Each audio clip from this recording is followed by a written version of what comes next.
খবর কই গেছিলেন? ভালো। কোন জায়গায় যাচ্ছেন? এই যে পার্কে এলাম একটু ঘুরতে, গল্প সল্প করি, দেখি লোকজন আসে নাকি।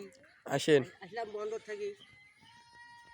আজকে আকাশটা একটু বিকালে ঠান্ডা ঠান্ডা ভাব, বুঝছেন? এই জন্য এলাম আমি। ভালো আছেন আপনি? হ্যাঁ, ভালো আছেন না? আপনি কেমন আছেন? আমি ভালো আছি। চলেন একটু ওদিকে যাই দেখি। আসেন। আহ, আজকে আকাশটা একটু ঠান্ডা না বিকালের দিক। হ্যাঁ, এই যে আমি এখানে বেসন বসি দেখেন। সুন্দর এখানে তো। আমি বেসন বাড়ছি, ধান আবাদ করব। দেখেন কত সুন্দর বেসন হয়েছে না? হ্যাঁ, এটা আবার উঠাইয়া আবার বলান দেবো, বলান দিয়ে আবার এই জমিটা গাড়ি দেবো। আচ্ছা এই ঠিক জমিটা আছে, গাড়ি দেবো, ঠিক আছে। বুঝছো? এখানে এই যে ঘাস লাগানো আছে, হুম, বুটকা গাড়ানো আছে, এই আর কি।